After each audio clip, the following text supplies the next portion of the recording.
It took me 10 years to realize the truth about fat loss.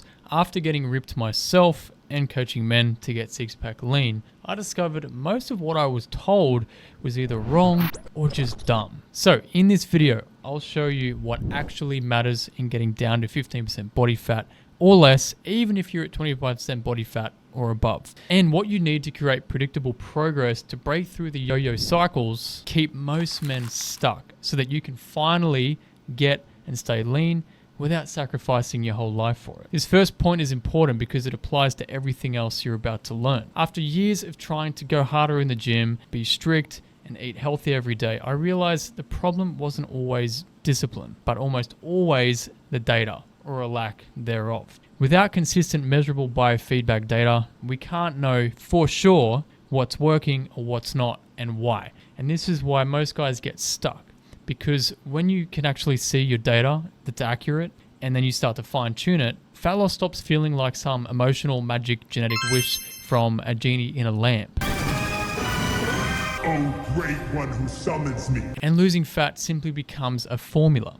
Data guides your decisions, not your feelings or your cravings or peer pressure. And if you avoid this like most people, you will struggle like most people do. The fact is, you can have your cake and you can eat it too, just not the whole fucking cake, mate. I ate the whole plate.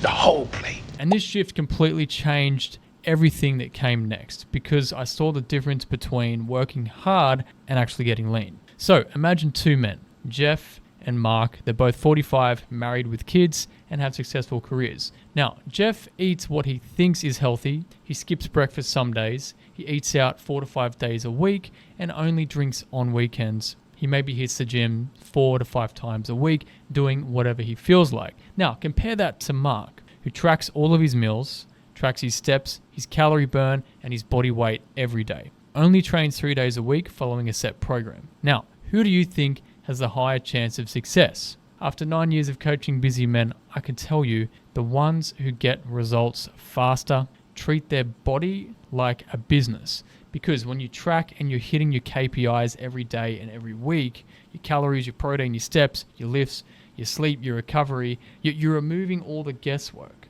And then you hit your targets and the results follow. It's as simple as that. Once you start hitting your KPIs consistently, you realize that you were possibly overtraining, eating too little, or under-recovering in the past. But with accurate tracking, you'll avoid a common confusion that keeps most people trapped for years. Carbs and fats don't really matter. Many people still believe that you cannot lose fat if you're eating carbs, and that you need to eat more to burn more fat. Look, I've been eating high carbs forever. I'm Italian. Scusi, rabbit a boopy? Che cosa? We don't do high fat keto stuff, and none of my clients do keto, yet we're all lean or getting leaner. So ultimately, you don't need to stress about carbs and fats and exact quantities and ratios if you're taking care of your calories and your protein, right? Carbs do matter for energy, no doubt, when you need it. Fat matters for health, of course, but obsessing over this or completely cutting them out isn't going to be a sustainable approach. So keep it simple, stupid. But even losing fat with carbs will not stop you from quitting if you ignore this next point. When you see the scale spike, it's easy to think that you instantly gain fat overnight. But fat loss and fat gain doesn't really work like that. It takes time to recondition your mind to stop panicking every time the scale spikes. And to gain 1 kilo or about 2 pounds of fat, you'd have to eat an extra 7,700 calories above your maintenance. Good luck doing that if you eat clean food. Also, your body fluctuates daily from water, salt, glycogen, inflammation, sleep, pissing, shitting, and sweating, and other things, right? So your real trend is going to be shown over the weeks and months, not 2 days. It's common to feel stuck for 2 or 3 weeks, and then suddenly you drop 2 to 3 pounds or 1 to 2 kilos, which is kind of like the scale catching up on your effort. So when you zoom out, you will see all your progress, and you see that it isn't a straight line down to the bottom. It's kind of like a staircase. And just like the stock market or crypto, most days there's not new highs, and most weigh-ins aren't going to be new lows. But if you do not zoom out to see the full picture, you will start to lose faith and start doubting yourself, which is why you may quit right before progress is about to come, and then you undo weeks of solid work. The guys who are consistent through the flat weeks eventually get the dips, because they trust the process, they're staying patient, and they're just doing the work that is the only work that's going to get them there. The truth is, there's no cheat code, there's really no shortcuts. Not even Ozempic or TRT can do the work for you. I've coached plenty of guys on those treatments, and they only get you so far. Once you accept this, you can start focusing on more important things that we'll cover next. So if I wasn't drenched in sweat or sore for days, I felt like I hadn't earned any progress. But I was wrong. Your body can only recover from so much that you do, and recovery is where the progress is actually happening. Injury, illness, stress, inflammation, hunger, poor sleep, and time.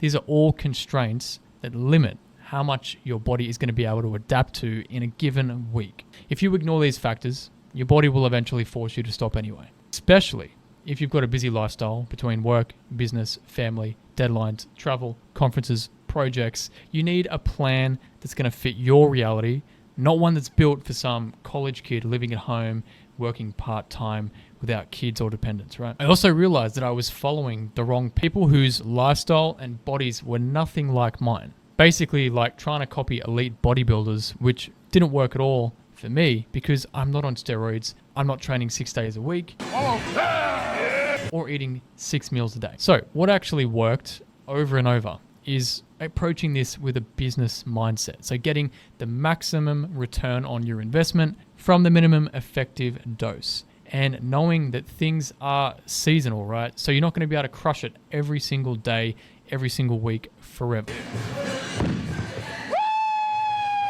But by systemizing your weekly nutrition, doing efficient workouts, and then making this happen automatically, even on your busiest weeks, you will guarantee long-term fat loss and muscle gain without burning yourself out. And to avoid overcomplicating it and keeping it super simple, it all boils down to this. Forget the fancy gimmicks, the drugs, detoxes, bullshit supplements, and all that. These habits alone will get you leaner and feeling better than 99% of men. If you only did 3 simple things every day. 1, hit your protein. 2, stick to your calorie deficit budget. And 3, hit your calorie burn target, you'd be winning the fat loss game. But if you were diagnosed with shiny object syndrome, you'll never allow your body enough time to actually change. And this is why in coaching men one-to-one, I build out their strategy that actually works with their lifestyle so they can actually sustain it to get to 15% body fat or below. However, there's one excuse I hear all the time that keeps men stuck at 20% body fat or above, and it's got nothing to do with motivation. A lot of guys say, I can't lose fat because of insulin resistance, low testosterone, thyroid problems, or bad genetics. That maybe makes you have a weight problem. I think you carry the genes from your parents, and I believe that if they're fat, you've got a good chance of being fat. But consider this. If I put you on an island, no food, just water only, how could you possibly gain any fat? What, from oxygen? No matter the health condition, the only energy your body has to survive on this island is the stored fat that you already have, which means it will reduce to keep you alive. Yes, metabolic health issues can make it more difficult to lose fat, but they don't make it impossible. How you go about it is really the key here. So getting lean and building muscle is not going to be a one-size-fits-all approach. Obviously, you should already know this. With health issues, your strategy just needs to be adjusted to fit where you're at. Maybe it means slower progress, different meal timing, more recovery breaks, or a modified workout structure. There's all different ways to skin the cat. It's not easy for everyone, but that's life. Some people are born into billion-dollar estates, others are born into slums, and complaining won't change any of that. What works is focusing on what you can actually control, taking ownership, and then moving things in the right direction. Though, even when you do everything right, this next fattening cycle needs to stop. Every summer, you see those 6 to 8 weeks fat shred challenges popping up all over Instagram with this, $10,000 to $20,000 prize money, and then guys are smashing beers and pizza the day before their before photo to try and make it look worse. And then overnight, their whole life flips upside down. A new diet, new supplements, double the workouts, fasting, no carbs, no eating out, throwing all the shit at the wall. He shit everywhere! Look what he did! He shit all over the wall! And that's all well and good until life gets in the way. Then the challenge ends, you've lost a little bit of weight, you didn't win the cash, and you have no succession plan from here. So then the old habits come and take back the wheel. And that sums up the all or nothing trap. But really, this is a mindset. If you think the only way to get strong and healthy is to go as hard as you possibly can and as fast as you can, that's exactly what you'll keep doing. Since it works in the short term, then it turns into this fallback plan, your idea of, well, I'll just do another challenge later if I get fat again type of thing. And guys wonder why they're stuck in these endless yo-yo cycles, right? It shouldn't be a surprise when it crashes and burns, because that approach was never built to last the long term. You can't even build much muscle that's visible in 6 to 8 weeks. And if you only get results when life is perfect, you will lose it when life is not. Which for most men with kids, travel, working 5 or 6 days a week, life is never perfect. The point is, forget about perfection, forget about perfect conditions to go all in. Just be consistent with what is required most days of the week, not your max effort, because fat loss comes down to your deficit consistency. If you're only in a deficit for 2 days a week or 1 week for a whole month, you're not going to see much progress at all. Sustaining a daily deficit is a skill that takes just enough effort, not daily punishment. This is something that every guy can learn, especially when you optimize this next thing. Say you've got your favorite snacks and wine in the pantry, beer in the fridge, ice cream in the freezer, a partner who brings home takeout 3 days a week, and no gym membership or gear at home. Is this environment optimized for getting ripped? Well, imagine the opposite. Your meals are prepped, your gym gear is set up, or you do have a gym membership. There's no loose junk food in eyesight lingering around the house or the office, and you've got an efficient plan for your workouts and realistic daily step targets. That environment encourages discipline over motivation. This is why most men don't have a motivation problem, but an environmental one. They say, if you sleep with dogs, you'll get fleas, meaning if your environment constantly tempts you to break your habits, then you will break your habits. But when you design your life and environment to make the right choices easier, you won't need motivation. So upon optimizing your environment, this next step is really about maintaining long-term results. Once you have lost the fat and you've hit your body fat percentage goal, you'll soon realize that was the easy part, because the real challenge is learning how to actually stay lean and keep that ripped body without having to track everything forever. Anyone can diet hard for 4 to 8 weeks, but the guys who stay lean year round have learned a skill that most people never do, and that's maintenance. So after the fat's gone, if you don't shift your focus to what's next, it's easy to drop the ball and then slide back into the old habits that made you feel like shit for years. So shifting into a maintenance or a strategic reverse diet phase is the key to sustaining your results. That usually means slowly increasing your calorie budget in increments of say 100 calories at a time until you reach a point where minor fat gain starts to happen. Then you scale it back slightly to lock in your true maintenance level.